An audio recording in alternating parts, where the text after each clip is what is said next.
Bonjour et bienvenue. Aujourd'hui, on va s'intéresser à l'un des mathématiciens les plus célèbres de l'histoire, un homme qui a marqué les esprits à travers les siècles et même les millénaires. Il a vécu aux alentours de 625-620 avant Jésus-Christ et est décédé vers 548-545 avant Jésus-Christ.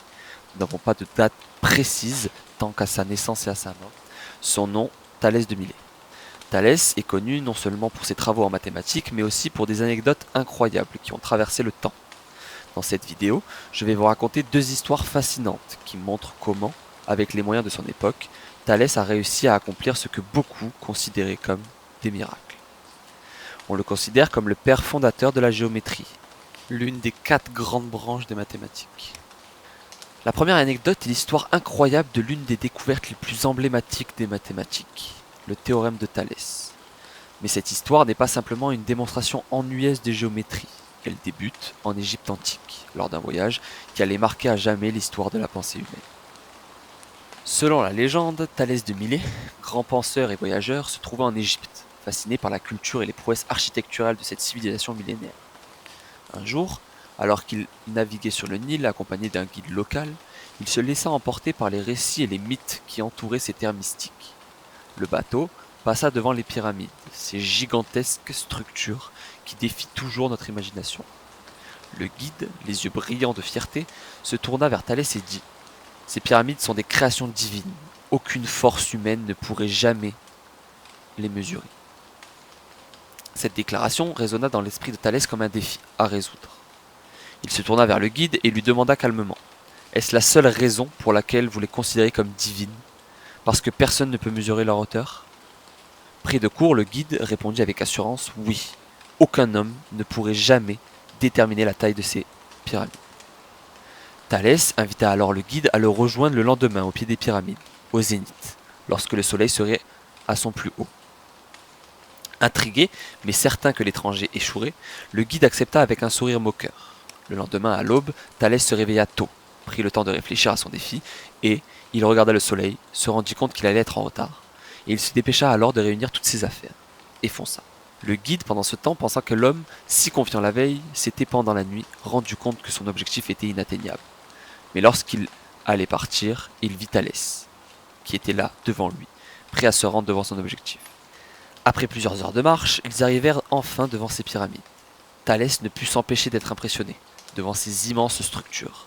Il réalisa que ses premières idées, comme essayer de mesurer la hauteur par simple observation, seraient inutiles.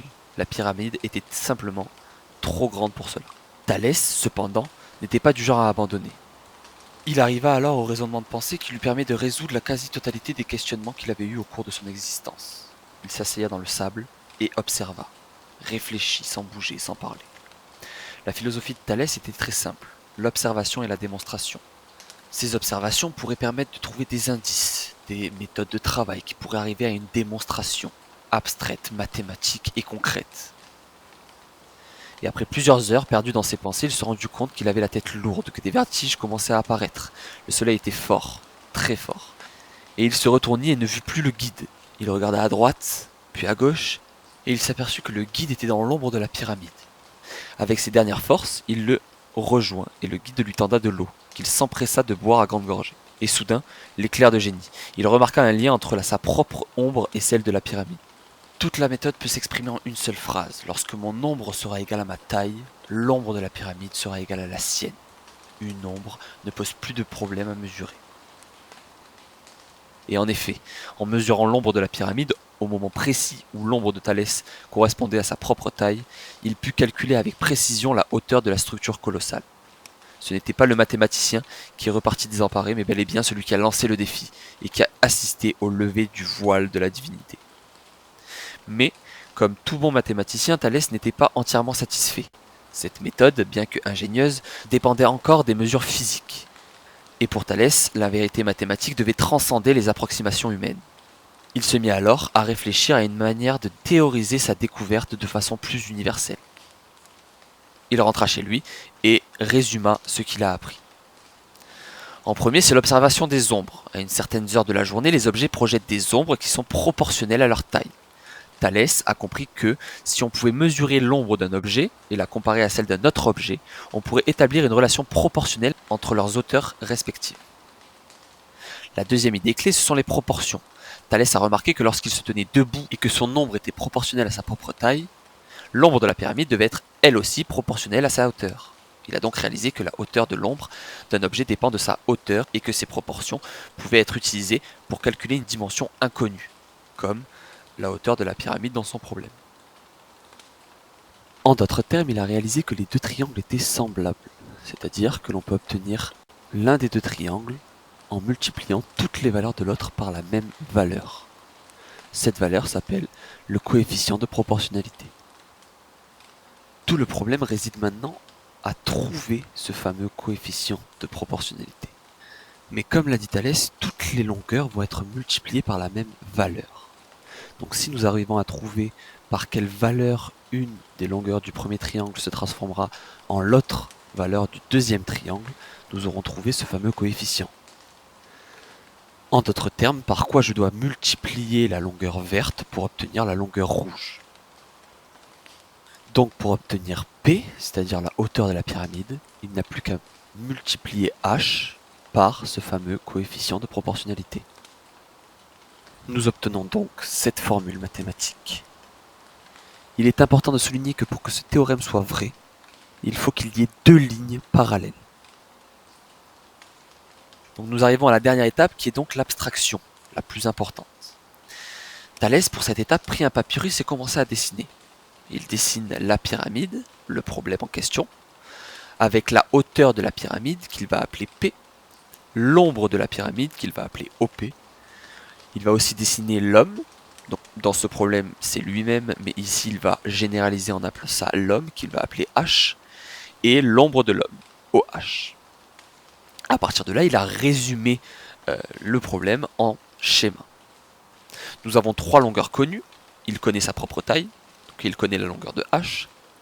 Il va pouvoir facilement mesurer la longueur de OH, qui va être donc son ombre. Et il pourra aussi mesurer l'ombre de la pyramide OP. Il connaît donc trois valeurs, et grâce à ces trois valeurs, il va pouvoir calculer la dernière, qu'il est dans l'incapacité de mesurer. Il va alors utiliser la formule mathématique qu'il a trouvée précédemment, et il va obtenir la réponse à son problème. Ce raisonnement, basé sur des ombres et des mesures réelles, a conduit Thalès à une généralisation plus large. Il s'est rendu compte que cette relation entre les lignes parallèles et les proportions pouvait être appliquée à toutes sortes de formes géométriques. C'est cette généralisation qui est devenue le théorème de Thalès que nous connaissons aujourd'hui. La deuxième anecdote sur Thalès illustre parfaitement sa philosophie. Observer et démontrer. Pour Thalès, l'un de ses plus grands centres d'intérêt était le ciel, et plus précisément ces mystérieuses lumières qui apparaissent la nuit. Pendant des années, il les a scrutées, observées, contemplées, avec fascination. Petit à petit, il a même réussi à les analyser.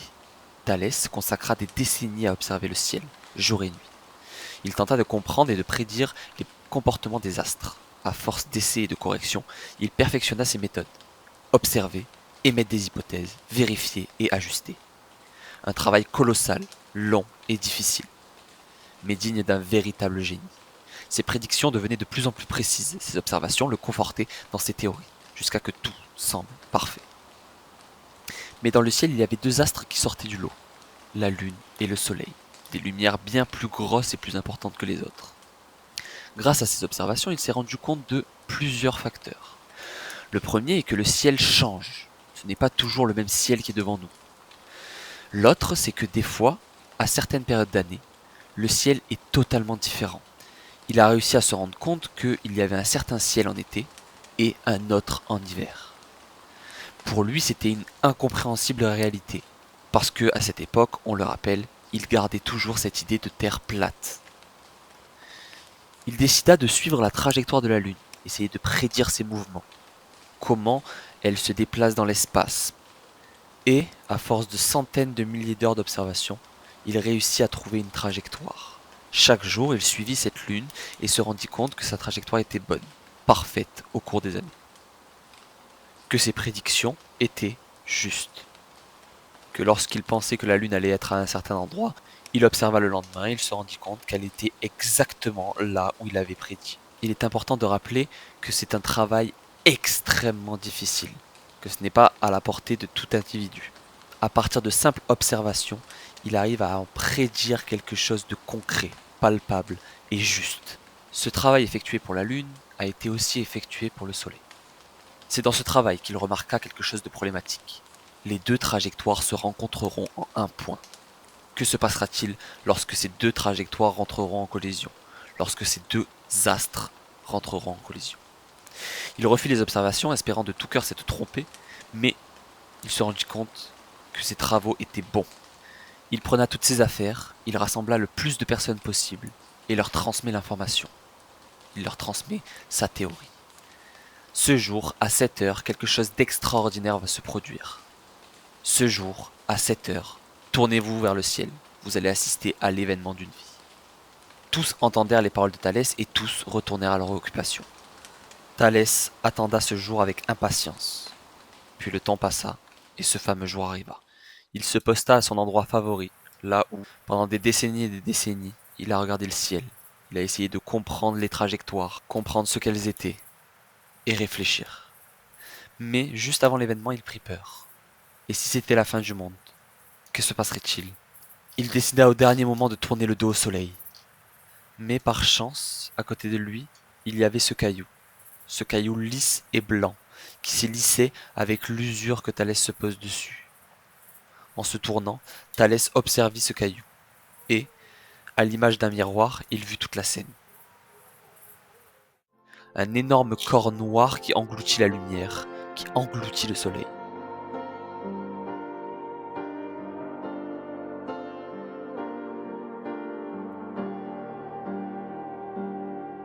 Jusqu'au moment où il faisait nuit, en plein jour.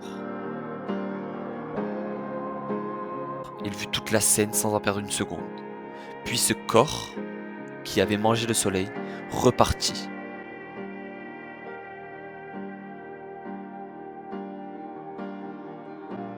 Et le jour reprit comme s'il ne s'était rien passé. Thalès, grâce à son travail, ses observations et sa patience, avait réussi à prédire une éclipse. Les habitants le prirent pour un génie, d'autres pour une divinité. Thalès n'a jamais écrit au cours de sa vie. On connaît ses exploits que par d'autres auteurs qui racontèrent ses exploits et ce qu'il avait fait.